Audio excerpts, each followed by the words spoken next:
हाँ, ज्यादा याद करना पड़ता है, हाँ नॉलेज वही तो, वो मतलब थोड़ा। नॉलेज याद करने के बेस पे चेंज करते हैं वो। हाँ तो फिर वो क्यों, मतलब नहीं है ना। चलो ठीक है, शुरू करते हैं अपन। मानव विकास देखो ये इंपॉर्टेंट है, पीटी प्लस मेंस दोनों के लिए ही इंपॉर्टेंट है। पीटी के लिए भी इम्पोर्टेंट है, प्लस मेंस के लिए भी इम्पोर्टेंट है। ठीक है, तो इम्पोर्टेंट है चैप्टर। डायरेक्ट मेंस में क्वेश्चन आया हुआ भी है। इकोनॉमिक ग्रोथ और इकोनॉमिक डेवलपमेंट को लेकर मेंस में क्वेश्चन आया हुआ है। वृद्धि और विकास शब्द आपके लिए नए नहीं है। आपने चारों ओर देखिए, लगभग प्रत्येक वस्तु जिसे आप देख सकते हैं और बहुत से जिन्हें आप नहीं देख सकते, बढ़ती और विकसित होती है। ये वस्तुएं, पौधे, नगर, विचार, राष्ट्र, संबंध अथवा यहाँ तक कि आप स्वयं भी हो सकते हैं। इसका क्या अर्थ है? तो ये कोई काम की है नहीं। क्या वृद्धि और विकास का एक ही अर्थ है? क्या दोनों एक दूसरे के साथ चलते हैं? इस अध्याय में राष्ट्र और समुदाय के संदर्भ में मानव विकास की अवधारणा की विवेचना की गई है। अब देखो ये डायरेक्ट क्वेश्चन है, डायरेक्ट मेंस में क्वेश्चन आया हुआ है ये वाला। ठीक है, तो इम्पोर्टेंट है ये। वृद्धि और विकास दोनों समय के संदर्भ में परिवर्तन को इंगित करते हैं। अंतर यह है कि वृद्धि मात्रात्मक और मूल्य निरपेक्ष है। देखो मैं फिर बता रहा हूँ, कोचिंग में जितने मटेरियल बने होते हैं वो इधर से उधर से बने होते हैं, तो ज़्यादा है कि एनसीईआरटी पढ़ो। ज्योग्राफी के लिए तो एनसीईआरटी के अलावा कुछ मत पढ़ना। पीटी प्लस मेंस दोनों के लिए कुछ भी ज़रूरत नहीं है। फिर जो बनना बनना होगा क्वेश्चन वो कहीं से नहीं आएगा, ये चीज़ याद रख लेना। और ऐसे भी एक दो क्वेश्चनों के लिए टेंशन नहीं लेना चाहिए। ठीक है, तो वृद्धि और विकास दोनों समय के संदर्भ में परिवर्तन को इंगित करते हैं। अंतर यह है कि वृद्धि मात्रात्मक और मूल्य निरपेक्ष है। इसका चिन्ह धनात्मक अथवा ऋणात्मक हो सकता है। इसका अर्थ है कि न तो परिवर्तन धनात्मक वृद्धि दर्शाते हुए अथवा ऋणात्मक ह्रास इंगित करते हुए हो सकता है। विकास का अर्थ गुणात्मक परिवर्तन है जो मूल्य सापेक्ष होता है। इसका अर्थ है विकास तब तक नहीं हो सकता जब तक कि वर्तमान दशा में वृद्धि न हो।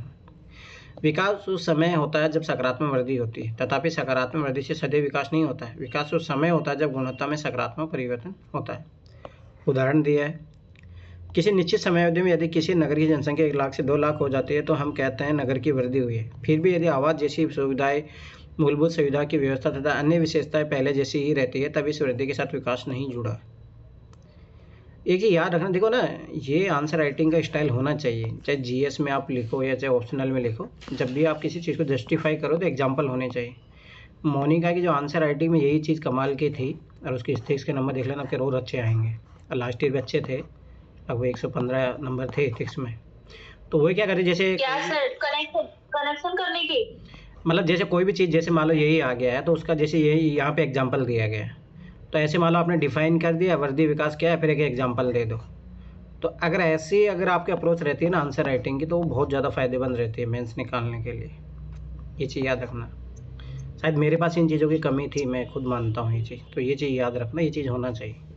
मोनिका के पास ये था एड, और वो हर जगह जैसे इथिक्स में जितना भी डायमेंशन अगर वो लिख रही है, अगर मान लो कि 4 पॉइंट बना रही है तो 4 एग्जाम्पल भी लिख रही है। तो ये चीज़ याद रखना। क्या आप वृद्धि और विकास में अंतर करने वाले कुछ अन्य उदाहरण दे सकते हैं? अब देखो ये खुद ही पूछ रहा है, ये और उदाहरण दो जो क्लियर कर सके। विकासहीन वृद्धि और विकास युक्त वृद्धि पर एक लघु निबंध लिखे, तो दर्शन वाले कोई मतलब नहीं है, छोड़ो। अनेक दशकों तक किसी देश के विकास के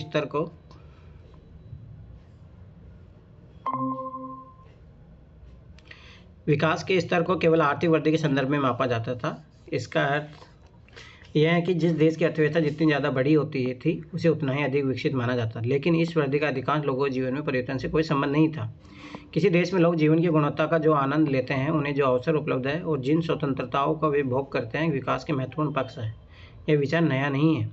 पहली बार इन विचारों को 80 के दशक के अंत और 90 के दशक के आरंभ में स्पष्ट किया गया। इस संबंध में 2 दक्षिण एशियाई अर्थशास्त्री महबूब उल हक और अमर्त्य सेन का एक कार्य महत्वपूर्ण है। मानव विकास की अवधारणा का प्रतिपादन डॉक्टर महबूब उल हक के द्वारा किया गया। डॉक्टर हक ने मानव विकास के वर्णन एक ऐसे विकास के रूप में किया जो लोगों के विकल्पों में वृद्धि करता है। ये चीज़ याद रखना। डायरेक्ट पीटी में क्वेश्चन पूछने जाने लायक है कि मानव विकास आखिर में है क्या, और उनके जीवन में सुधार लाता है। इस अवधारणा में सभी प्रकार के विकास का केंद्र बिंदु मनुष्य है। ये विकल्प स्थिर नहीं है बल्कि परिवर्तनशील है। विकास का मूल उद्देश्य ऐसी दशाओं को उत्पन्न करना है जिनसे लोग सार्थक जीवन व्यतीत कर सकते हैं। सार्थक जीवन केवल दीर्घ नहीं होता, जीवन का कोई उद्देश्य होना भी आवश्यक है। इसका अर्थ है कि लोग स्वस्थ हो, अपने विवेक और बुद्धि का विकास कर सकते हो, वे समाज में प्रतियोगिता करें और अपने उद्देश्यों को पूरा करने में स्वतंत्र हो। दीर्घ स्वस्थ जीना, ज्ञान प्राप्त कर पाना तथा एक शिष्ट जीवन जीने के पर्याप्त साधनों का होना मानव विकास के सर्वाधिक महत्वपूर्ण पक्ष है। एक बार पहले इधर देख लेते हैं कुछ चीज़ें जो बची हैं। देखो, ये मान लो कि ये क्षेत्र था, फिर ये मान लो कि ये वाला, तो ये देखो यहाँ पे नेगेटिव हुआ है क्योंकि जलमग्न हो गया एरिया। क्या आप जानते हैं नगरों की वृद्धि भी ऋणात्मक हो सकती है? इस सुनामी प्रभावित नगर के फोटोग्राफ को देखिए। क्या प्राकृतिक विपदा किसी नगर के आकार को ऋणात्मक वृद्धि के एकमात्र कारण है? और कुछ कारण भी हो सकते हैं। जैसे पहले सोचो ये था, अब देखो कितना सा रह गया। तो ये माइंड में ना एनसीईआरटी जो देती है एक सेकंड इमेज भी क्रिएट करती है, तो ये चीज़ याद रखना। दूसरा देखो यहाँ पे कुछ कुछ चीज़ें दिया है, ये इंपॉर्टेंट ही है। डॉक्टर महबूब हक और प्रोफेसर अमर्त्य सेन घनिष्ठ मित्र थे और डॉक्टर हक के नेतृत्व में दोनों ने आरंभिक मानव विकास प्रतिवेदन निकालने के लिए कार्य किया था। इन दोनों दक्षिण एशियाई अर्थशास्त्रियों ने विकास के वैकल्पिक विचार का प्रतिपादन किया। छोटे मोटे एग्जाम में डायरेक्ट क्वेश्चन पूछा जाता है।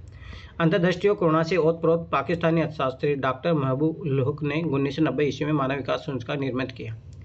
उनके अनुसार विकास का संबंध लोगों के विकल्पों में बढ़ोतरी से। ये चीज़ याद रखना, विकास का मतलब ये होता है कि आपके पास ऑप्शन बढ़े। ये बहुत अच्छा पॉइंट है ये, ताकि वे आत्मसम्मान के साथ दीर्घ और स्वस्थ जीवन जी सके। 1990 ईस्वी में संयुक्त राष्ट्र विकास कार्यक्रम ने वार्षिक मानव विकास प्रतिवेदन प्रकाशित करने के लिए जिनका मानव विकास की संकल्पना का प्रयोग किया। ये पीटी का क्वेश्चन है, ठीक है। एक और चीज़ मैं तो यहाँ पर थोड़ा सिखाता हूँ। सोचो, देखो अपन भारत पाकिस्तान खेलते रहते हैं, सब फालतू की बातें हैं, ये सब पॉलिटिशियन लोग होते हैं, अपना फ़ायदा उठाते हैं। परंतु दो अगर कंट्री के लोग मिलके कितना अच्छा काम कर सकते हैं, उसका सबसे बेस्ट एग्जांपल है ये अच्छा चीज़ है। मतलब आप कहीं पे भी डाल सकते हो, इसके एथिक्स में, जीएस में, ऑप्शनल में या अपने इंटरव्यू में भी। सोचो दोनों, जैसे अमृत सेन, इन दोनों ने मिलकर कितना अच्छा काम किया है, तो ये बहुत अच्छा पॉइंट है। डॉक्टर हक के मस्तिष्क की लोच एक दायरे से बाहर सोचने की उनकी योग्यता उनके भाषणों में से एक भाषण से चित्रित की जा सकती है, जिसमें 100 का उदाहरण देते हुए उन्होंने कहा, आज जो वस्तुएं उन्हें देखते हो और पूछते हो क्यों, मैं उन वस्तुओं को सौंपन लेता हूँ जो कभी नहीं थी और पूछता हूँ ये क्यों नहीं। नोबेल पुरस्कार विजेता अमर्त्य सेन ने विकास का मुख्य ध्येय स्वतंत्रता में वृद्धि के रूप में देखा। तो ये चीज़ भी याद रखना। इसने किस में देखा? विकल्पों की बढ़ोतरी में। इसने किसको देखा? स्वतंत्रता में वृद्धि। ये चीज़ याद रखना, ये डायरेक्ट आंसर राइटिंग में लिखा जा सकता है। रुचिकर बात यह है कि स्वतंत्रताओं में वृद्धि भी विकास लाने वाला सर्वाधिक प्रभावशाली माध्यम है। उनका कार्य स्वतंत्रता की वृद्धि में सामाजिक और राजनीतिक संस्थाओं तथा प्रक्रियाओं की भूमिका का अन्वेषण करना। ये बहुत अच्छा पॉइंट है। इन अर्थशास्त्रियों की कार्य मील का पत्थर है, जो लोगों के विकास पर होने वाली किसी भी चर्चा के केंद्र में लाने में सफल हुए हैं। अब यहाँ पे एक थोड़ा देखते हैं भाई। देखो ये बहुत अच्छी चीज़ है, एनसीईआरटी मतलब कोई नहीं सिखा सकता भाई। अब देखो सार्थक जीवन क्या है, मतलब रियलिटी में लाइफ क्या है। अब ये देखो बताया गया है, जन्मदिन मुबारक हो शहनाज, धन्यवाद प्रिया। देखो एनसीईआरटी मैंने पहले ही बताया था, खासियत है। अब देखो इसमें मुस्लिम कम्युनिटी को इन्वॉल्व किया गया है, हिंदू कम्युनिटी को इन्वॉल्व किया गया, बहुत अच्छा एग्जाम्पल है। मुझे अच्छे स्वास्थ्य की भी शुभकामनाएं दो, मैं स्कूल की पढ़ाई पूरी करके कॉलेज जाना चाहती हूँ। सोचो ये सोच रही है जो शहनाज है कि आप मुझे वो से दो। अच्छा, तब तो तुम एक सार्थक जीवन जीना चाहती हो, मैं कुछ करने लायक बनना चाहती हूँ। ठीक है, देखो समझ रहे हो, सार्थक जीवन कब बनेगा? जब ये स्कूल जाएगी तब। बेटी बचाओ बेटी पढ़ाओ, ये बहुत अच्छा स्लोगन है, आप आंसर राइटिंग डायरेक्ट यूज कर सकते हो। बाल लिंग अनुपात में गिरावट के मुद्दे को संबोधित करने के लिए भारत सरकार ने बेटी बचाओ बेटी पढ़ाओ कार्यक्रम शुरू किया। अपने साथियों के साथ चर्चा करें ये कैसे लड़कियों को और अधिक सार्थक जीवन की ओर ले जाएगा। इनमें से कौन सा जीवन सार्थक है, अब आपको सोच के समझ के बताना है। अब से 1 वर्ष बाद आप अपने आप को कहाँ देखेंगे? मृत अथवा कारावास में? मुझे आशा है कि मैं कैंसर से रोग मुक्ति का एक सस्ता और अधिक प्रभावशाली इलाज ढूंढ पाऊंगी। सोचो ये अंतर होता है। आपके अनुसार कौन सार्थक जीवन जीता है? स्वाभाविक सी बात है ये जी रही है। वह क्या है जो इनमें से एक के जीवन की दूसरी की अपेक्षा अधिक सार्थक बनाता है? तो ये चीज़ भी सोचने योग्य है। पॉजिटिविटी है, दूसरी बात है सोचो ना उसका लक्ष्य क्या है, वो समाज को कुछ देना चाह रही है। अब ये व्यक्ति क्या कर मरने के बारे में सोच रहा है या कारावास में जाने की सोच रहा है। ठीक है, देखो अतः संसाधनों तक नहीं, मतलब यहाँ पे देखो एक और ये चीज़ बताइए, जेल में है तो इसके लिए स्वतंत्रता नहीं होगी तो सोचो ये क्या ही सोच पाएगा। तो ये भी बहुत ज़रूरी है।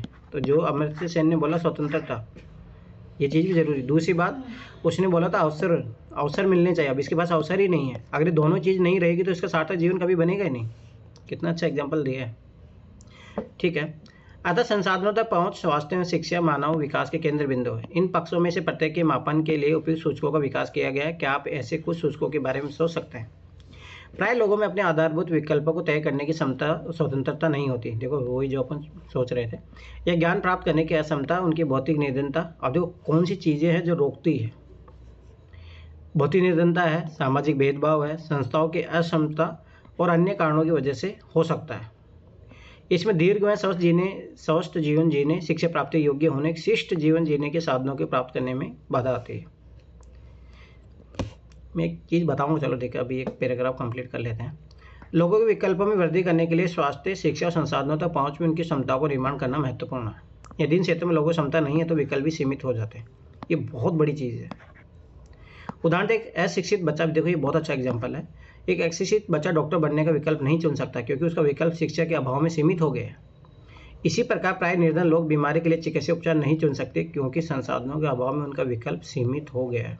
कितनी अच्छी चीज़ सीखा है। अब मैं तुम्हें यहाँ पे 2-3 चीज़ें सिखाता हूँ। देखो एक चीज़ याद रखना, जो बोलते हैं भाई रिजर्वेशन नहीं होना चाहिए, सब फालतू की बात है। अब देखो क्या होता है उससे। एक तो मान लो कि आरक्षण अगर नहीं मिलता है तो वो जो समाज पिछड़ा हुआ है वो समाज कभी आगे आ ही नहीं सकता क्योंकि उनके पास एक तो अवसर नहीं है, ठीक है, और दूसरी बात स्वतंत्रता नहीं है। स्वतंत्रता याद रखो प्रियम्बल के अकॉर्डिंग सामाजिक, आर्थिक, राजनीतिक, सामाजिक होगी स्वतंत्रता, आर्थिक स्वतंत्रता होगी और राजनीतिक स्वतंत्रता होगी, क्योंकि ये भी नहीं रहेगा ना उनके पास, ठीक है। अवसर नहीं रहेंगे क्योंकि अगर मान लो रिजर्वेशन नहीं मिलेगा तो उनके पास अपॉर्चुनिटी ऑटोमेटिक कम हो जाएगी ना, उनके पास स्कूल अच्छे नहीं रहेंगे। तो अगर देखो एक हकीकत बात ये है कि अगर कोई मान लो आरक्षण का विरोध कर रहा है ना, अगर बहुत सारे करते हैं लोग, आईएएस बनने के बाद में भी करते हैं, आईएएस के लोग ब्यूरोक्रेट सचिव बन जाते तब भी करते हैं, तो ये समझ लो कि उसको बेसिक समझ नहीं है आरक्षण के प्रति। ये चीज़ याद रख लेना। उसने आरक्षण को समझा नहीं, उसने आरक्षण को बस यही समझा है कि अच्छा ये यूपीएससी में एसटी का कट ऑफ कम जा रहा है, एससी का कट ऑफ कम जा रहा है, जनरल का ज़्यादा जा रहा है, बस उसने उतना ही समझा है आरक्षण को। ये चीज़ याद रख लेना। उसने आरक्षण को मूलभूत अवधारणा ही नहीं समझी है कि आरक्षण क्या है। तो ये चीज़ हमेशा माइंड में रखना कभी भी। तो क्या होता है ना कि अपन जाने अनजाने में चीज़ें करते हैं, जब अपना सिलेक्शन नहीं होता है तो फिर अपना दोषारोपण करते हैं कि अरे यार मेरा इसलिए सिलेक्शन नहीं हो रहा है, मेरा तो एससी एसटी से तो बहुत ज़्यादा नंबर थे। तो ये बहुत बड़ी ओलंपिक में तो रिजर्वेशन नहीं है, लेकिन मेडल के मामले में इंडिया बहुत पीछे है। हाँ ये भी बात सही है। तो ये सारी चीज़ें हैं। चलो ठीक है, कोई नहीं, छोड़ो। पर ये हमेशा याद रखना माइंड में, कभी अपनी कैपेबिलिटी को आरक्षण से मत जोड़ने लग जाना। ये होता है, बहुत बार मैंने लोगों के साथ देखा है। पर ऐसी विचारधारा के लोग फिर ठीक आगे बढ़ते हैं तो नुकसान पहुँचाएंगे। पहली बार तो बढ़ ही नहीं पाते, अगर बढ़ेंगे तो फिर नुकसान पहुँचाएंगे सोसाइटी को। ये चीज़ हमेशा याद रख लेना। मानव विकास के 4 स्तंभ, ये भी पीटी में पूछा गया क्वेश्चन है। जिस प्रकार किसी इमारत को स्तंभों को सहारा होता है, उसी प्रकार मानव विकास के विचार भी समता, सतत पोषणीयता, उत्पादकता और सशक्तिकरण की संकल्पनाओं पर आश्रित है। बहुत अच्छी चीज़ है। समता का आशय है, अब देखो यहाँ से यूपीएससी ने पीटी में क्वेश्चन पूछा है। समता ये समझ लेना। अब की बार मैं फिर बता रहा हूँ, एनसीईआरटी ज़्यादा पढ़ो कि पूरा पेपर एनसीईआरटी से बनेगा। इस टाइप के क्वेश्चन ज़्यादा आएंगे जो थोड़ा अप्लाइड फॉर्म वाले हो। समता का आशय प्रत्येक व्यक्ति को उपलब्ध अवसरों के लिए समान पहुंच की व्यवस्था करना है। लोगों को उपलब्ध अवसर लिंग, प्रजाति, आयु और भाग के संदर्भ में जाति के भेदभाव के विचार के बिना समान होने चाहिए। यद्यपि ऐसा ज़्यादातर तो नहीं होता, फिर भी यह लगभग प्रत्येक समाज में घटित होता है। अब देखो कितना, आप देखो यहाँ पे देखो ये चीज़ डिफाइन कर दिया, एग्जाम्पल दे दिया। ये आंसर राइटिंग शैली होनी चाहिए। उदाहरण के तौर पर किसी भी देश में जानना रुचिकर होता है कि विद्यालय से विरत अधिकांश छात्र किस वर्ग से है। तो मैंने याद करो, मैंने पहले बताया सबसे ज़्यादा एससी एसटी से ही होते हैं जो क्लास ड्रॉप आउट होते हैं। तब ऐसी घटनाओं के पीछे कारणों पता लगना चाहिए। भारत में स्त्रियों और सामाजिक व आर्थिक दृष्टि से पिछड़े हुए वर्गों के व्यक्ति बड़ी संख्या विद्यालय से विरक्त होते हैं। इससे पता चलता है कि शिक्षा तक पहुँच न होना किस प्रकार इन वर्गों के विकल्पों को सीमित करता है। निर्वहन, अब देखो सेकंड पॉइंट, अवसरों की उपलब्धता में निरंतरता। सतत पोषणीय मानव विकास के लिए आवश्यक है कि प्रत्येक पीढ़ी को समान अवसर मिले। समस्त पर्यावरणीय, वित्तीय एवं मानव संसाधनों का उपयोग भविष्य को ध्यान में रखकर करना चाहिए। इन संसाधनों में किसी भी एक का दुरुपयोग भावी पीढ़ियों के लिए अवसरों को कम करेगा। तो ये चीज़ भी याद रखना। बालिकाओं को विद्यालय भेजा जाना एक अच्छा उदाहरण है। यदि एक समुदाय अपनी बालिकाओं को विद्यालय में भेजने के महत्व पर जोर नहीं देता तो युवा होने पर इन स्त्रियों के लिए अनेक अवसर समाप्त हो जाएंगे। उनकी वर्तिका के विकल्पों में तीव्रता से छटनी हो जाएगी और यह उनके जीवन के अन्य पक्षों को भी प्रभावित करेगा। अतः प्रत्येक पीढ़ी को अपनी भावी पीढ़ियों के लिए अवसरों और विकल्पों की उपलब्धता को सुनिश्चित करना चाहिए। यहाँ उत्पादकता का अर्थ मानव श्रम उत्पादकता अथवा मानव कार्य के संदर्भ में उत्पादकता है। लोगों में क्षमताओं का निर्माण करके ऐसी उत्पादकता में निरंतर वृद्धि की जानी चाहिए। अंततः जन समुदाय राष्ट्रों के वास्तविक धन होते हैं। इसी प्रकार उनके ज्ञान को बढ़ाने के प्रयास तथा उन्हें बेहतर चिकित्सा सुविधाएं उपलब्ध कराने में उनकी कार्य क्षमता बेहतर होगी। सशक्तिकरण का अर्थ अपने विकल्प चुनने के लिए शक्ति प्राप्त करना। ये चीज़ याद रखना कि कोई डेफिनेशन, जैसे वुमेन एम्पावरमेंट की बात होती है, भाई वुमेन एम्पावरमेंट है क्या? ऑप्शन उनको प्रोवाइड करना, अपने विकल्प चुनने के लिए शक्ति प्राप्त करना। ऐसी शक्ति बढ़ती हुई स्वतंत्रता और क्षमता से आती है। लोगों को सशक्त करने के लिए सुशासन व लोक उन्मुखी नीतियों की आवश्यकता होती है। सामाजिक और आर्थिक दृष्टि से पिछड़े हुए समूह के सशक्तिकरण का विशेष महत्व है। तो ये चीज़ याद रखना।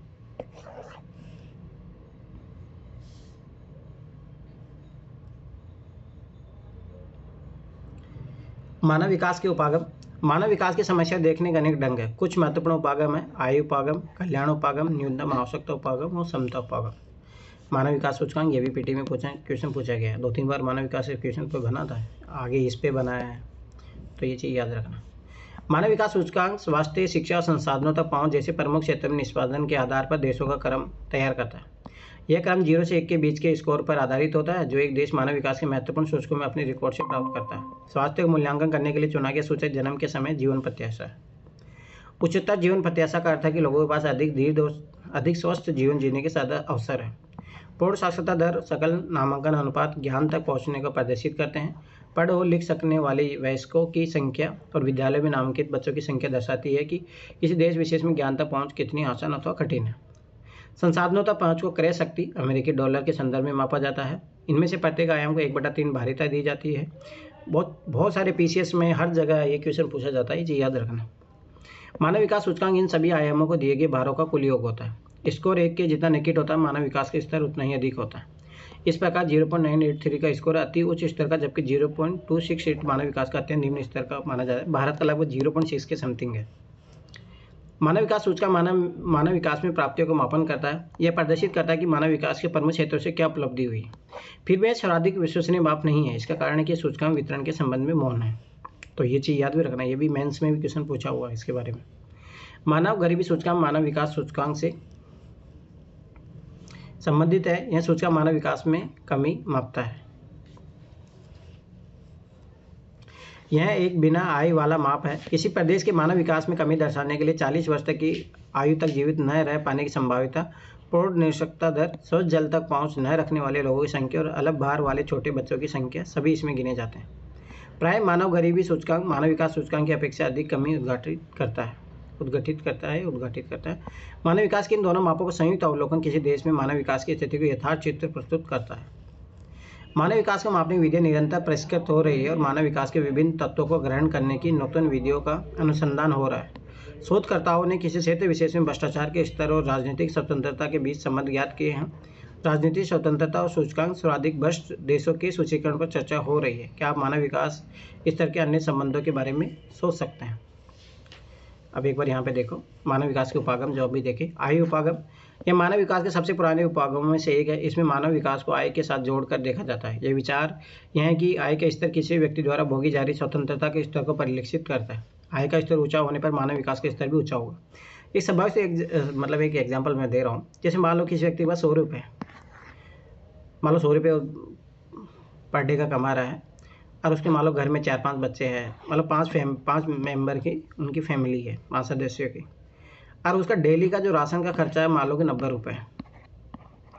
तो अब स्वाभाविक सी बात हो, कहाँ से अपने बच्चों को पढ़ा पाएगा? तो इसलिए इनकम बहुत इंपॉर्टेंट हो जाती।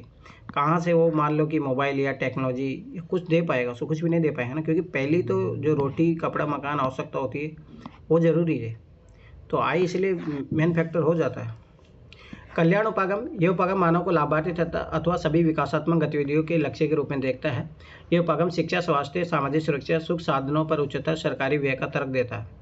लोग विकास में प्रतिभागी नहीं हैं, किंतु वे केवल निष्क्रिय प्राप्त करता है। सरकार कल्याण पर अधिकतम व्यय करके मानव विकास के स्तर में वृद्धि करने के लिए जिम्मेदार है। इसीलिए याद रखना कि सरकार सब्सिडी देती है, फ्री में अनाज देती है।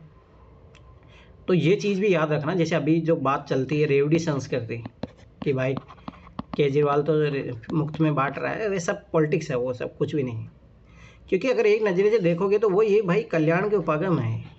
क्योंकि जैसे मैंने एक एग्जांपल दिया भाई, 90 रुपये यहाँ खर्च हो रहे हैं।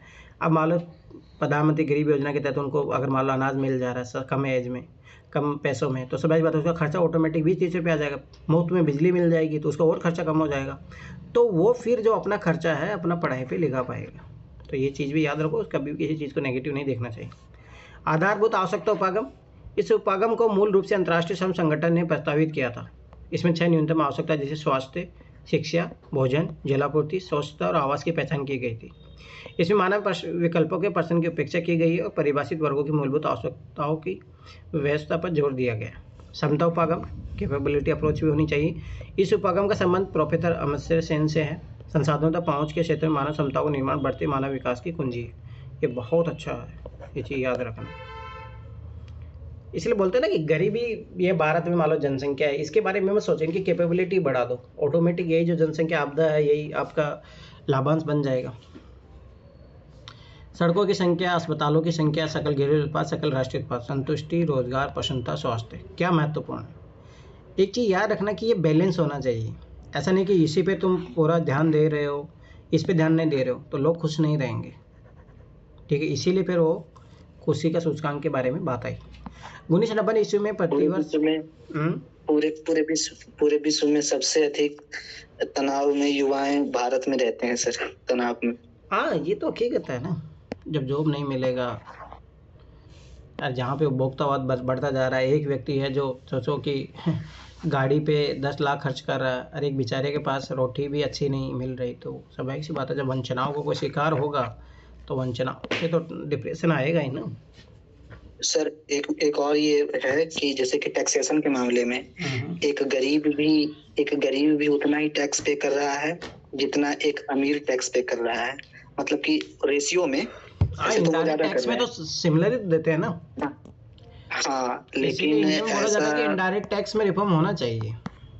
हाँ, क्योंकि उसमें गरीब और अमीर करोड़पति भी अगर मेरे पास बहुत सारे पैसे हैं तो मैं अगर शेयर खरीद लेता हूँ तो शेयर का टैक्स सरकार को नहीं देना पड़ता है। और जो मान के चलो मैं गरीब हूँ, मेरे पास कैश है या फिर मेरे अकाउंट में, तो उसका टैक्स लगता है। अब सोचिए कि हर वो जो अमीर आदमी है वो अपना कारोबार तो शेयर में ही कर रहे हैं। सही बात है। विचित्र दुनिया है, विचित्र समस्या है। चलो ठीक है, छोड़ो। 1990 ईस्वी से प्रतिवर्ष संयुक्त राष्ट्र विकास कार्यक्रम मानव विकास प्रतिवेदन प्रकाशित कर रहा है। तो मैंने बताया था पीटी में क्वेश्चन पूछा भी है।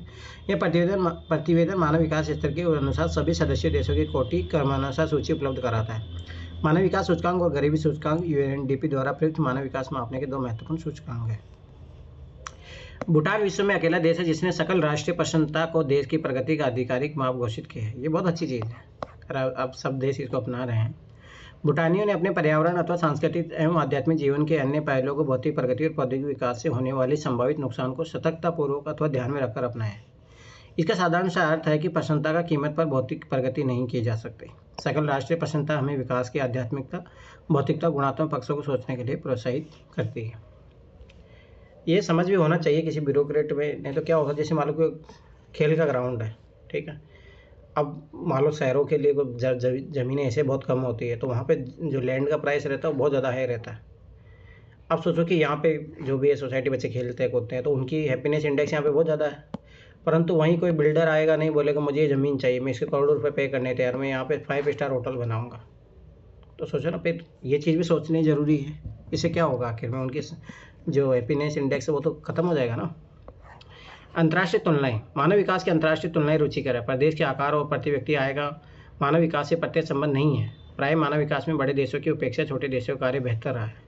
इसी प्रकार मानव विकास में अपेक्षा कर निर्धन राष्ट्रों की कोटि कम क्रम जो धनी पड़ोसी से ऊंचा रहा है। उदाहरण के तौर पर अपेक्षा कर छोटी अर्थव्यवस्था होते हुए भी श्रीलंका, त्रिनाद और टोबैगो का मानव विकास सूचकांक 12 से ऊंचा है। इसी प्रकार कम प्रति व्यक्ति आय के बावजूद मानव विकास में केरल का प्रदर्शन पंजाब और गुजरात से कहीं बेहतर है। अर्जित मानव विकास के आधारों पर स्कोर के आधार पर देशों को 4 समूह में वर्गीकृत किया जा सकता है। अति उच्च 0.8 से ऊपर से जो आता है तो उसमें इतने देशों की संख्या है। ये ज़्यादा वो फैक्चुअल है, कोई जरूरी नहीं। उच्च में इतने लोग, इतने देश आते हैं, मध्य में इतने आते हैं, निम्न में इतने आते हैं। उच्च मानव विकास सूचकांक वाले देश जिनका स्कोर 0.8 से ऊपर है, मानव विकास प्रतिवेदन 2018 के अनुसार इस वर्ग में 59 देश शामिल है, जो कि देखो पुराना डाटा तो कोई मतलब है नहीं, फिर भी थोड़ा बहुत आइडिया रख लो कि कहाँ पे है सर उच्च मूल्यांक कहाँ पे है। Norway, Switzerland, Australia, Ireland, Germany, Iceland, Hong Kong, Sweden, Singapore, Netherland, ये सब छोटे देश है, इसीलिए आराम से हो जाता है। उच्च मानव विकास समूह में 53 देश सम्मिलित है। आप पाएंगे कि शिक्षा और स्वास्थ्य सेवा को उपलब्ध कराना सरकार की महत्वपूर्ण प्राथमिकता है। यह जानना महत्वपूर्ण है कि उच्चतर मानव विकास वाले देश वे हैं जहां सामाजिक खंड में बहुत निवेश हुआ है। लोगों सुशासन में उच्चतर निवेश ने इस वर्ग के देशों को अन्य देशों से सर्वथा अलग कर दिया है। यह ज्ञात करने का प्रयत्न कीजिए कि देशों की आय का कितना प्रतिशत सेक्टर में खर्चा हुआ। क्या आप कुछ अन्य लक्षणों के बारे में सोच सकते हैं जो इन देशों में समान हो? आप देखेंगे इनमें से अनेक देश पूर्व साम्राज्य शक्तियाँ रही है। इन देशों में सामाजिक विविधता की डिग्री उच्च नहीं है।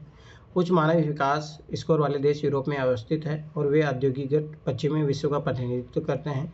फिर भी गैर यूरोपीय देशों की संख्या आश्चर्यजनक करने वाली है जिन्होंने इस सूची में अपना स्थान बनाया है।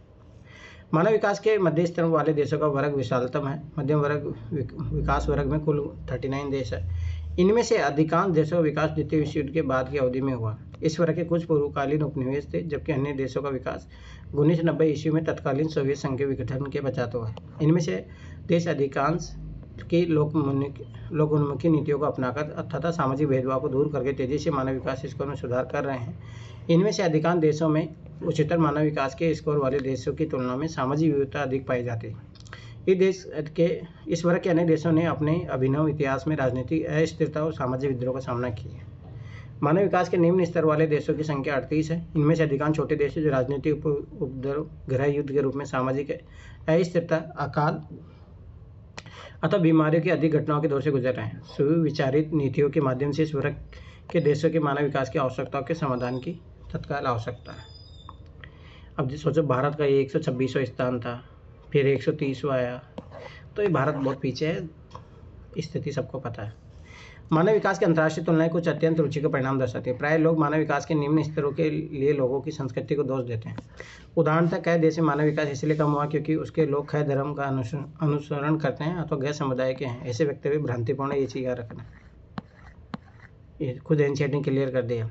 एक प्रदेश में मानव विकास के निम्न अथवा उच्च स्तर क्यों दर्शाए जाते हैं, समझने के लिए सामाजिक सेक्टर पर सरकारी व्यय के प्रतिरूप को देखना है, जानना महत्वपूर्ण है। देश का राजनीतिक परिवेश तथा लोगों को उपलब्ध स्वतंत्रता भी महत्वपूर्ण है। मानव विकास के उच्च स्तर वाले देश सामाजिक सेक्टर में अधिक निवेश करते हैं और राजनीतिक उपद्रव और अस्थिरता से प्राय स्वतंत्र होते हैं। इन देशों में संसाधनों का वितरण भी अपेक्षाकृत समान है। दूसरी ओर मानव विकास के निम्न स्तर वाले देश सामाजिक सेक्टर के बजाय प्रतिरक्षा पर अधिक व्यय करते हैं। मैंने याद करो पहले भी एक दिन बोला था, भारत जब डिफेंस पे इतना खर्चा कर रहा तो कहाँ पे खर्चा करेगा वो।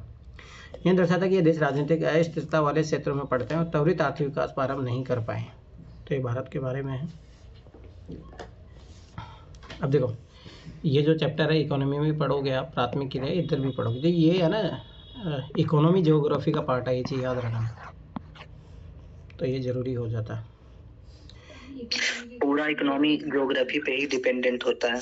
हाँ वो बात सही है, इसलिए ज्योग्राफी प्लस इकोनॉमी साथ में पढ़ना चाहिए और हिस्ट्री प्लस पॉलिटी साथ में पढ़ना चाहिए, क्योंकि विदाउट हिस्ट्री को समझे तुम पॉलिटी की अंडरस्टैंडिंग नहीं कर सकते। ये चीज़ हमेशा याद रखना।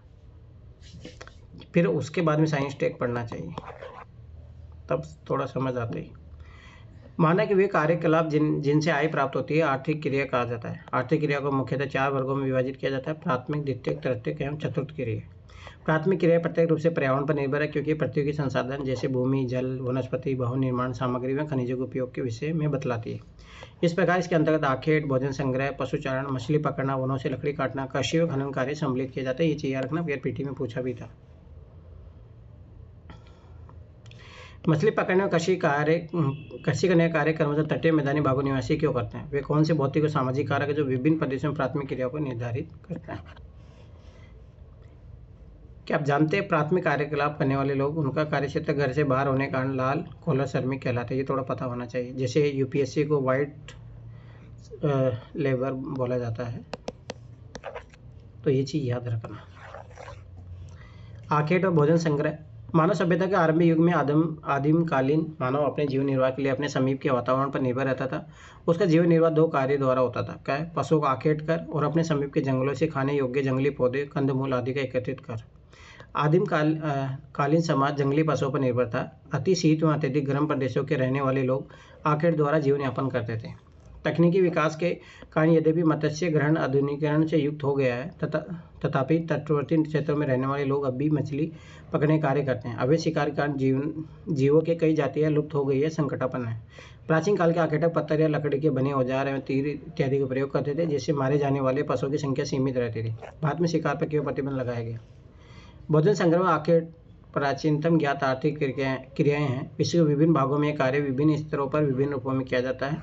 यह कार्य कठोर जलवायु दशाओं में किया जाता है।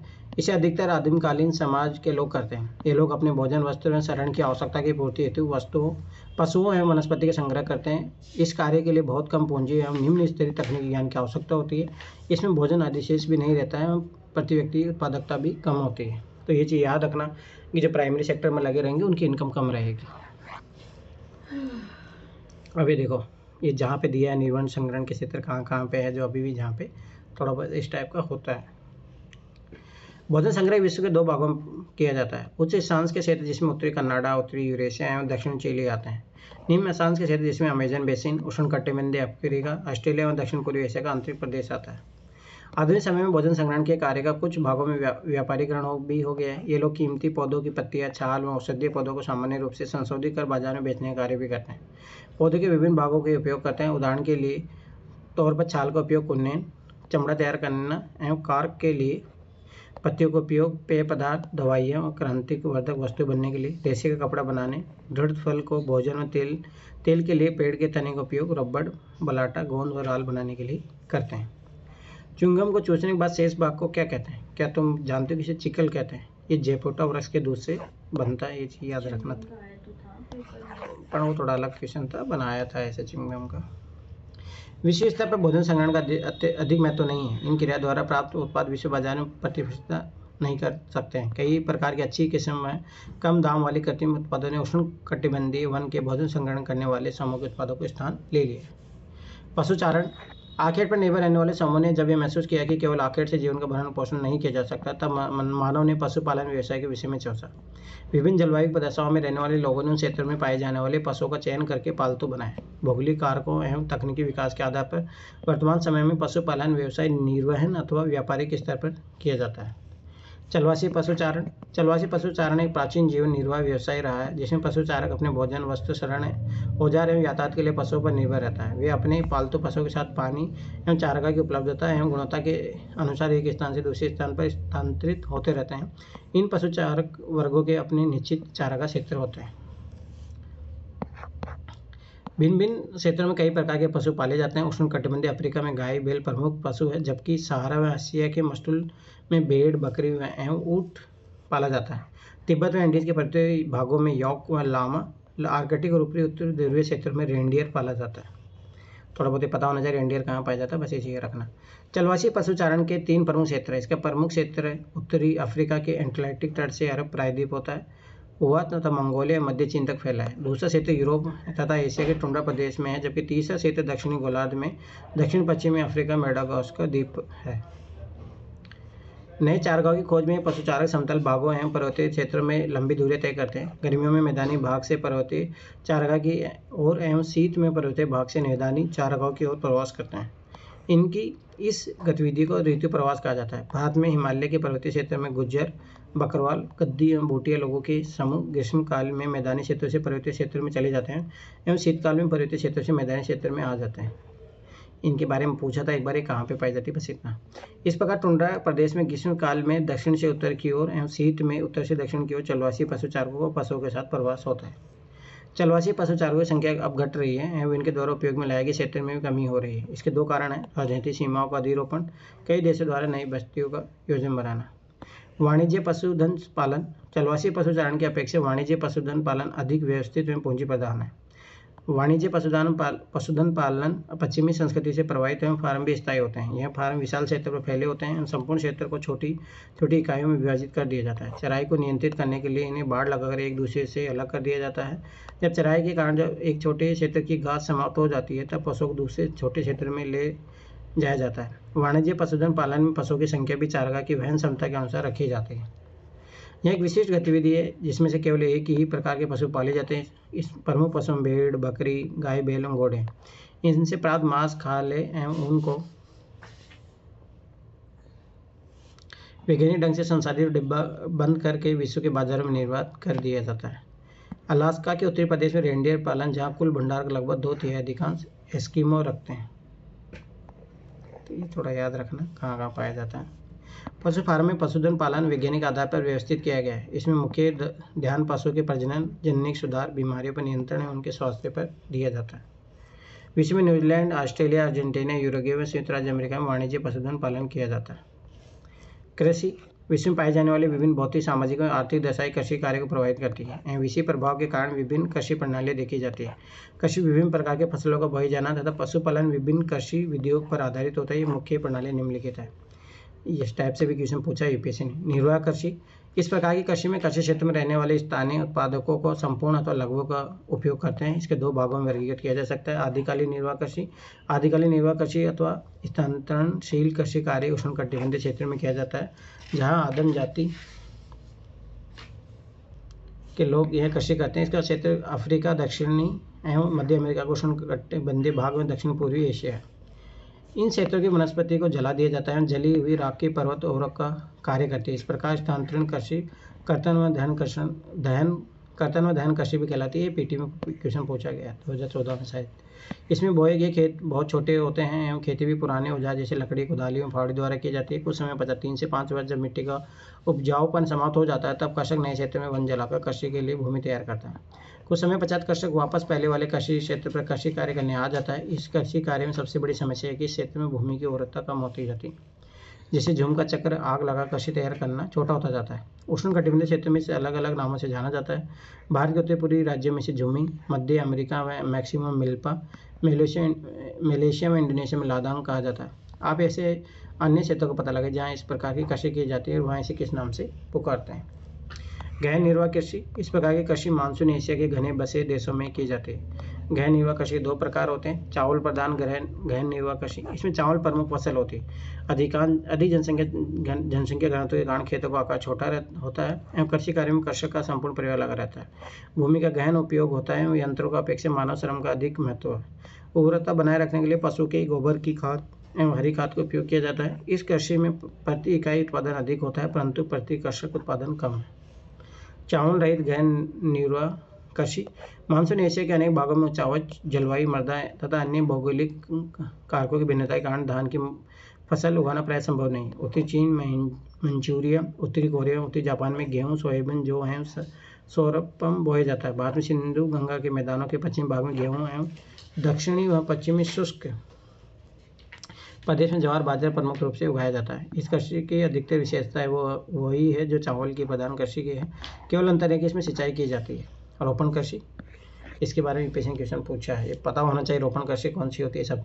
यूरोपीय लोगों ने विश्व के अनेक भागों को औपनिवेशीकरण किया तथा कृषि के कुछ अन्य रूपों की शुरुआत की, जैसे रोपण कृषि जो वृहद स्तरीय लाभोन्मुख उत्पादन प्रणाली है। यूरोपीय उपनिवेशों ने अपने अधीन उष्णकटिबंधीय क्षेत्रों में चाय, कॉफ़ी, कोको, रबड़, कपास, गन्ना, केले एवं अनानास के पौधे लगाए। इस कृषि की प्रमुख विशेषता यह है कि इसमें कृषि क्षेत्र का आकाश बृहत विस्तृत होता है। इसमें अधिक पूंजी निवेश, उच्च प्रबंध एवं तकनीकी आधार एवं वैज्ञानिक विधियों का प्रयोग किया जाता है। यह एक फसली कृषि है जिसमें किसी एक फसल के उत्पादन पर ही संकेंद्रण किया जाता है। श्रमिक सस्ते मिल जाते हैं एवं यातायात विकसित होता है, जिसके द्वारा बागान एवं बाजार सुचारू रूप से जुड़े रहते हैं। फ्रांस वासियों ने पश्चिमी अफ्रीका में कॉफ़ी एवं कोकोआ के पौधे लगाए थे। अब देखो क्वेश्चन आया था आपके बार, लगभग 2-3 सालों से पूछ रहा है, ये चीज़ याद रखना। इस टाइप का ये दे देता है। ब्रिटेन वासियों ने भारत एवं लंका में चाय के बाग, मलेशिया में रबड़ के बाग एवं पश्चिमी द्वीप समूह में गन्ना और केले के बाग विकसित किए थे। स्पेन और अमेरिका वासियों ने फिलीपींस में नारियल व गन्ने की बागान लगाई। इंडोनेशिया में एक समय गन्ने की कृषि में हॉलैंड वासियों डचों का अधिकार था। ब्राज़ील में अभी भी कुछ कॉफ़ी के बाग, जिन्हें फजेंडा कहा जाता है। काजल बहुत दिनों बाद में आई हो, कहाँ रहते हो? ब्राज़ील में अभी भी कुछ कॉफ़ी के बागान, जिन्हें फजेंडा कहा जाता है, यूरोप वासियों के नियंत्रण में। वर्तमान में अधिकतर बागानों का स्वामित्व देशों की सरकार अथवा नागरिकों के नियंत्रण में है। चाय के बागान याद रखना चाहिए, ऐसे दलाल वाले स्थानों पे होती है। विशिष्ट वाणिज्य अनाज कृषि। मध्य अक्षांश के आंतरिक अर्ध शुष्क प्रदेशों में इस प्रकार की कृषि की जाती है। इसकी मुख्य फसलें गेहूँ हैं, यद्यपि अन्य फसलें जैसे मक्का, जौ, राई एवं जई भी बोई जाती है। इस कृषि में खेतों का आकार बहुत बड़ा होता है। खेत जोतने से फसल काटने तक सभी कार्य यंत्रों द्वारा संपन्न किए जाते हैं। इसमें प्रति एकड़ उत्पादन कम होता है, परंतु प्रति व्यक्ति उत्पादन अधिक होता है। ऐसा क्यों होता है? कंबाइन क्रू एक दिन में कई हेक्टेयर भूमि से अनाज काटने में सक्षम है, जो ये दिखा रहा है। अधिक विशिष्ट अनाज कृषि के क्षेत्र जो यूपीएससी में याद करो, वो क्वेश्चन पूछता भी है इस प्रकार का। इस प्रकार की कृषि के क्षेत्र यूरेशिया के स्टेपीज, उत्तरी अमेरिका के पेहरीज, अर्जेंटीना का पंपाज, दक्षिण अफ्रीका के वेल्ड्स, ऑस्ट्रेलिया के डाउन्स एवं न्यूजीलैंड के कैंटरबरी मैदान। ये चीज़ याद रखना, ये पीसीएस का तो फेवरेट क्वेश्चन है। मिश्रित कृषि यूपीएससी ने पूछा है, डायरेक्ट पूछा है पीटी में। इस प्रकार की कृषि विश्व के अत्यधिक विकसित भागों में की जाती है। उदाहरण स्वरूप उत्तर पश्चिमी यूरोप, उत्तरी अमेरिका का पूर्वी भाग, यूरेशिया के कुछ भाग एवं दक्षिणी महाद्वीप के समशीतोष्ण अक्षांश वाले भागों में इसका विस्तार है। इस कृषि में खेतों का आकार मध्यम होता है। इसमें बोई जाने वाली फसलें गेहूँ, जौ, राई, जई, मक्का, चारे की फसल है, कंदमूल प्रमुख है। चारे की फसलें मिश्रित कृषि के मुख्य घटक है। फसल उत्पादन और पशुपालन दोनों इसमें समान महत्व दिया जाता है, इसलिए मिश्रित कृषि कहा जाता है। फसलों के साथ पशुओं के जैसे मवेशी, भेड़, सुअर व कुकर आय के मुख्य स्रोत है। सस्यावर्तन व अंतर फसली कृषि मृदा की उर्वरता को बनाए रखने में महत्वपूर्ण भूमिका निभाते हैं। याद रखना, पूछा गया है पीटी में। विकसित कृषि यंत्र, इमारतों, रासायनिक व वनस्पति खाद, हरी खाद के गहन, यही क्वेश्चन भी पूछा गया है पीटी में, हरी खाद के बारे में, कि गहन उपयोग आदि पर अधिक पूंजी व्यय के साथ ही कृषकों की कुशलता, योग्यता मिश्रित कृषि की मुख्य विशेषता है। डेयरी कृषि, डेयरी व्यवसाय दुधारू पशुओं के पालन पोषण का सर्वाधिक उन्नत व दक्ष प्रकार है। इसमें पूंजी का भी अधिक आवश्यकता होती है। पशुओं के लिए छप्पर, घास संचित करने के लिए भंडार और दूध उत्पादन में अधिक यंत्रों के प्रयोग के लिए पूंजी भी अधिक चाहिए। पशुओं के स्वास्थ्य, प्रजनन एवं पशु चिकित्सा पर भी अधिक ध्यान दिया जाता है। इसमें गहन श्रम की आवश्यकता होती है। पशुओं को चराने, दूध निकालने आदि कार्य के लिए वर्ष भर श्रम की आवश्यकता रहती है, क्योंकि फसलों के तरह इनमें कोई अंतराल नहीं होता जिसमें श्रम की आवश्यकता न हो। डेयरी कृषि का कार्य नगरीय व औद्योगिक केंद्रों के समीप किया जाता है, क्योंकि ये क्षेत्र ताज़ा दूध व अन्य डेयरी उत्पाद के अच्छे बाजार होते हैं। वर्तमान समय में विकसित यातायात के साधन, पारिस्थितिकों का उपयोग, पाश्चुरीकरण की सुविधा के कारण विभिन्न डेयरी उत्पादों को अधिक समय तक रखा जा सकता है। वाणिज्य डेयरी कृषि 3 प्रमुख क्षेत्र है, जिसमें सबसे बड़ा उत्तरी प्रदेश, उत्तरी पश्चिमी यूरोप का क्षेत्र है, दूसरा कनाडा और तीसरा क्षेत्र न्यूजीलैंड, दक्षिण पूर्वी ऑस्ट्रेलिया, तस्मानिया है। भूमध्य सागरीय कृषि, ये भी बहुत बार पूछा गया है, वेरी इंपॉर्टेंट। अंगूर की खेती यहीं पे होती है। भूमध्य सागरीय कृषि अति विशिष्ट प्रकार की कृषि है। इसका विस्तार भूमध्य सागर के समीपवर्ती क्षेत्र, जो दक्षिणी यूरोप से उत्तरी अफ्रीका के ट्यूनीशिया से एटलांटिक तट तक फैला है, दक्षिणी कैलिफोर्निया, मध्यवर्ती चिली, दक्षिण अफ्रीका का दक्षिणी पश्चिमी भाग एवं ऑस्ट्रेलिया के दक्षिण व दक्षिण पश्चिमी भाग में है। खट्टे फलों की आपूर्ति करने में महत्वपूर्ण क्षेत्र है। याद रखना चाहिए, इसी के बारे में पूछा था। अंगूर की कृषि भूमध्य सागरीय क्षेत्र की विशेषता है। इस क्षेत्र के कई देशों में अच्छे किस्म के अंगूरों से उच्च गुणवत्ता वाली मदिरा का उत्पादन किया जाता है। निम्न श्रेणी के अंगूरों को सुखाकर मुनक्का में किशमिश बनाई जाती है। अंजीर एवं जैतून भी यहाँ उत्पन्न होता है। शीत ऋतु में जब यूरोप एवं संयुक्त राज्य अमेरिका में फलों और सब्जियों की मांग होती है, तब इसी क्षेत्र से पूर्ति की जाती है।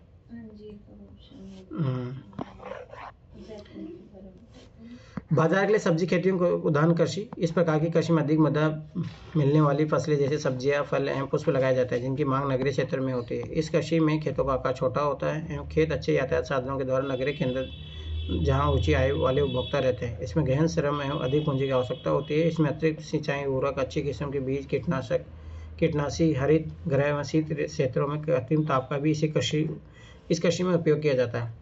इस प्रकार की कृषि उत्तरी पश्चिमी यूरोप, संयुक्त राज्य अमेरिका के उत्तर पूर्वी भाग एवं भूमध्य सागरीय प्रदेश में अधिक विकसित है, जहां औद्योगिक क्षेत्रों में जनसंख्या घनत्व अधिक है। नीदरलैंड पुष्प उत्पादन में विशिष्टीकरण रखता है। यहाँ से बागवानी फसल, विशेषकर ट्यूलिप एक प्रकार का फूल है, जो पूरे यूरोप के प्रमुख शहरों में भेजा जाता है। जिन प्रदेशों में कृषक केवल सब्जियां पैदा करता है, वहाँ इसको ट्रक कृषि का नाम भी दिया जाता है। ये चीज़ याद रखना। ट्रक फार्म है बाजार की मध्य दूरी जो एक ट्रक रात भर में तय करता है, उस आधार पर इसका नाम ट्रक कृषि रखा गया है। पश्चिमी यूरोप और उत्तरी अमेरिका के औद्योगिक क्षेत्र में उद्यान कृषि के अलावा कारखाना कृषि भी की जाती है। इसमें पशुधन पाला जाता है, जिनमें विशेषतः गाय, बैल में कुकर होते हैं, जिन्हें बड़े बाड़े पर कारखानों में तैयार बने बनाए भोजन पर रखा जाता है एवं उनकी बीमारी को भी ध्यान रखा जाता है। इसमें भवन निर्माण यंत्र खरीदने, प्रकाशन, ताप की व्यवस्था करने, पशु चिकित्सा के लिए बहुत अधिक धन की आवश्यकता होती है। अच्छी नस्ल का चुनाव और प्रजनन की वैज्ञानिक विधियों को कुकर में पशुपालन के लिए महत्वपूर्ण लक्षण है। करने वाले संगठन के आधार पर भी कृषि के प्रकारों का वर्गीकरण किया जा सकता है। कृषि संगठन कृषक का खेतों पर अपना अधिकार है, उस पर सरकारी नीति जो कृषि में सहायक होती है उससे प्रभावित होती है। सहकारी कृषि वेरी इंपॉर्टेंट मेंस के लिए, GS3 के लिए।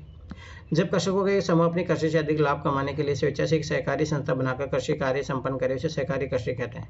इसमें व्यक्तिगत फार्म असूल रहते हैं और सहकारी रूप से कृषि की जाती है। सहकारी संस्था कृषकों को सभी रूप में सहायता करती है। यह सहायता कृषि कार्य में आने वाली सभी चीज़ों की खरीद करने, कृषि उत्पाद को उचित मूल्य पर बेचने में सस्ती दरों पर प्रसंस्कृत साधनों को जुटाने के लिए होती है। सहकारी आंदोलन एक शताब्दी पूर्व प्रारंभ हुआ था एवं पश्चिम यूरोप में डेनमार्क, नीदरलैंड, बेल्जियम, स्वीडन और इटली में सफलतापूर्वक चला। सबसे अधिक सफलता इसे डेनमार्क से मिली, जहां प्रत्येक कृषक इसका सदस्य है। डेनमार्क में आंदोलन सर्वाधिक सफल रहा, जहां व्यवहारिक रूप से प्रत्येक कृषक इस आंदोलन का सदस्य है। सामूहिक कृषि ये भी पूछा गया है, मेंस का तो फेवरेट है, इसलिए इकोनॉमिक ज्योग्राफी का पार्ट है। इस प्रकार की कृषि का आधारभूत सिद्धांत यह है कि इसमें उत्पादन के साधनों को स्वामित्व संपूर्ण समाज एवं सामूहिक श्रम पर आधारित होता है। कृषि का यह प्रकार पूर्व सोवियत संघ में प्रारंभ हुआ था, जहां कृषि की दशा सुधारने एवं उत्पादन में वृद्धि, आत्मनिर्भरता प्राप्ति के लिए सामूहिक कृषि प्रारंभ की गई। इस प्रकार की सामूहिक कृषि को सोवियत संघ में कोलखोज का नाम भी दिया गया है।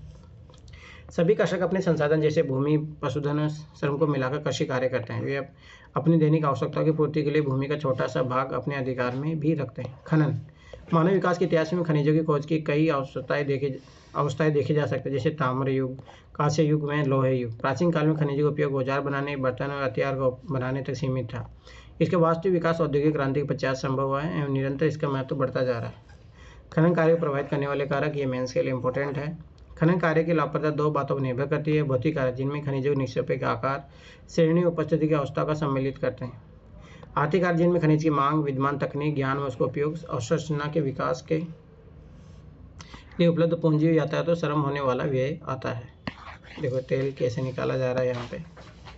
खनन की विधियाँ होती है, कुपकी खनन, विवट अथवा खनन की विधियाँ। उपस्थिति की अवस्था अयस्क की प्रकृति के आधार पर खनन दो प्रकार के, धरातलीय और भूमिगत खनन। धरातलीय खनन को विवट खनन भी कहा जाता है, क्योंकि यह खनिजों के खनन का सबसे सस्ता तरीका है, क्योंकि इस विधि में सुरक्षात्मक पूर्वापायों एवं उपकरणों पर अतिरिक्त खर्च अपेक्षाकृत निम्न कम होता है, उत्पादन शीघ्र व अधिक होता है। जब अयस्क व धरातल नीचे गहराई में होता है तब भूमिगत अथवा कुपकी खनन विधि को प्रयोग किया जाता है।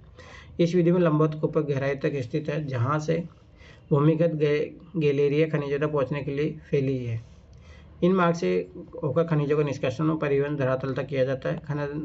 खदान में कार्य करने वाले श्रमिकों तथा निकालने वाले खनिजों के सुरक्षित और प्रभावी आवागमन हेतु विशेष प्रकार के लिफ्ट, भेदक, माल ढोने की गाड़ियाँ तथा वायु संचार प्रणाली की आवश्यकता होती है। खनन का यह तरीका जोखिम भरा है, क्योंकि जहरीले गैसें, आग में बाढ़ के कारण कई बार दुर्घटनाएं होने का भय रहता है।